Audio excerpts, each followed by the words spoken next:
ലാലേട്ടന്റെ സ്വപ്ന സിനിമയായ ബറോസ് കണ്ടു.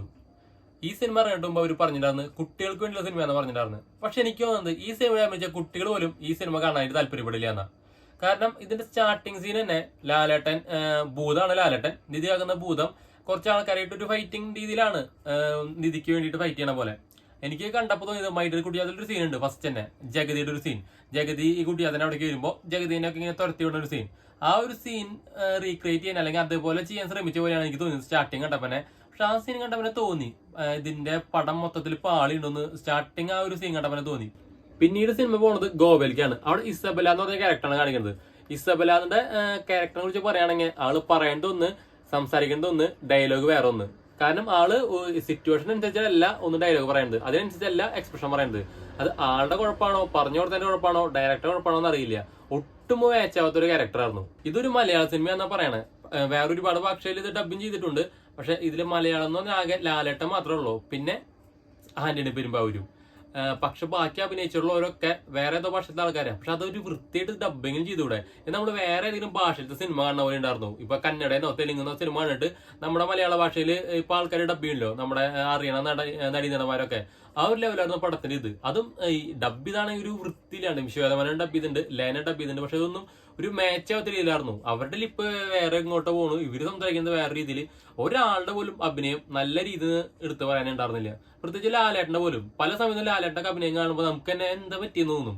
കാരണം ഇത് ചിലപ്പോ ബാക്കി എല്ലാ കാര്യങ്ങളും ലാലേട്ടന്റെ ഡയറക്ടറുടെ മേത്ത് പഴിചാരാറുണ്ടായിരുന്നു. ലാലേട്ടന്റെ പടം മോശമായി കഴിഞ്ഞാൽ ഡയറക്ടർ ശരിയായില്ല എന്ന്. പക്ഷെ ഈ പടത്തിന് ആരെ പഴിചാരും? ഇനി ലാലേട്ടനെ കൊണ്ട് തന്നെ അഭിനയിപ്പിക്കണുണ്ടായ സംഭവം ഒന്നും അറിയൂല.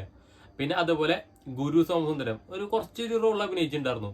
ആള് ഈ നമ്മുടെ പി.സി. ജോസഫ് മിന്നൽ മുള്ളിൽ നല്ല രസമായിട്ട് അഭിനയിച്ച ഒരു ആക്ടറായിരുന്നു. അന്ന് ഒരുപാട് അപ്രീസിയേഷൻ കിട്ടിയതായിരുന്നു. പക്ഷെ ഈ ഒരു പടത്തിൽ വന്നപ്പോ എങ്ങനെ അഭിനയിക്കേണ്ടതെന്ന് ലാലേട്ടനെ പറഞ്ഞു കൊടുത്തതിന്റെ ഇതാണെന്ന് അറിയില്ല. ഒരു കോമളി റോളായിരുന്നു ആളുടെ. പിന്നെ ഈ പറഞ്ഞ പോലെ ആന്റണി പെരുമ്പാവൂരാണ് പിന്നെയുള്ളത്. ആള് ഈ പറഞ്ഞ പോലത്തെ നിങ്ങൾക്ക് സിനിമ കണ്ടവരാണെങ്കിൽ അറിയാം ആളുടെ റോളിനെ കുറിച്ചിട്ടും.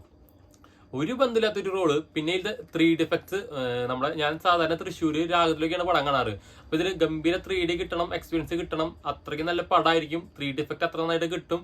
കാരണം മൈഡൊരു കുട്ടിയാത്രയും കഴിഞ്ഞിട്ട് നമ്മുടെ ഇന്ത്യയിൽ അത്രയ്ക്കും പ്രോപ്പറായിട്ട് വരുന്ന ഒരു സിനിമ 3D പടം ആയതുകൊണ്ട് തന്നെ വേഗം നമ്മൾ പോയത് തൃപ്പേർ VB മാളായിരുന്നു. പക്ഷെ അത് അവിടെ കണ്ടോണ്ടാണെന്ന് അറിയില്ല, വലിയ രസമായിട്ട് എനിക്ക് 3D എഫക്ട് ഒന്നും തോന്നിയില്ല. ഒരു നോർമൽ 3D പടം 2Dയിലേക്ക് കൺവേർട്ട് ചെയ്ത പടം പോലെ തന്നെയാണ് എനിക്ക് തോന്നിയത്.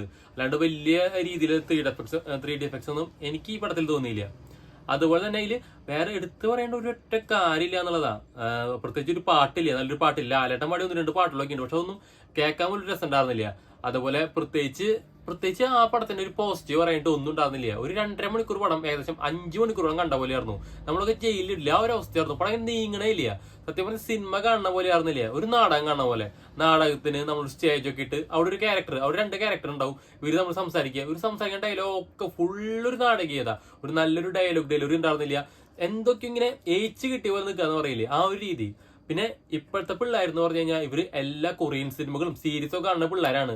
ഈ പിള്ളേരുടെ മുമ്പിലൊക്കെ നിങ്ങൾ ഈ സിനിമ കൊണ്ടുവച്ചിട്ട് ഇത് പിള്ളേർക്ക് ഇഷ്ടപ്പെടുന്ന പറഞ്ഞാൽ നമ്മളും ഈ പിള്ളേരായിട്ടാണല്ലോ ഇനി വലുതായി വരുന്നത്. നമുക്കും ഒരു ഏകദേശം കണക്ഷൻ കിട്ടും. പിള്ളേർക്ക് ഇഷ്ടമുള്ള സിനിമയാണെങ്കിലും എന്നേലൊക്കെ ഇഷ്ടമാണ്. നമ്മൾ ഇപ്പൊ ലാസ്റ്റ് ഇറങ്ങിയ പിള്ളേരുടെ സിനിമകൾ പോലും നമുക്കൊരു ചെറിയ കണക്ഷൻ കിട്ടിയിട്ട് ഇഷ്ടപ്പെട്ട പടങ്ങളായിരിക്കും. പക്ഷെ ഇത് ഒന്നാമത് ഭയങ്കര ലാഗ്, അതിലൊരു പോസിറ്റീവ് ഒന്നുമില്ല. പ്രത്യേകിച്ച് ഇനി VFXന്റെ കാര്യം പറയുകയാണെങ്കിലും ഒരു കടലിലേക്ക് നടക്കുന്ന ഒരു സീനൊക്കെ ഉണ്ട്.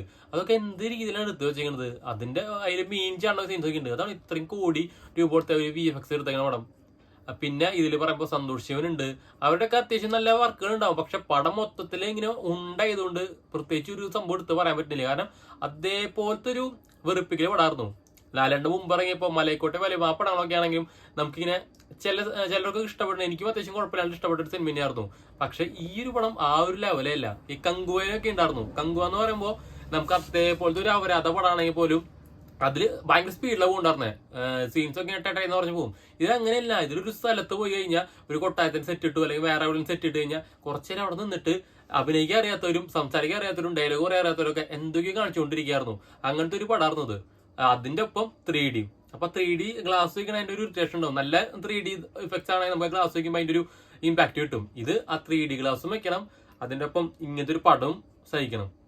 ഇതെന്റെ മാത്രം അഭിപ്രായമാണ്. ഇപ്പൊ ഒരുപാട് പേർക്ക് ചിലപ്പോൾ ഈ പടം ഇഷ്ടമായി ഉണ്ടാവും. ചിലപ്പോൾ എനിക്ക് അതിന്റെ സയന്റിഫിക് രീതികളൊന്നും അറിയാത്തതുകൊണ്ടായിരിക്കും.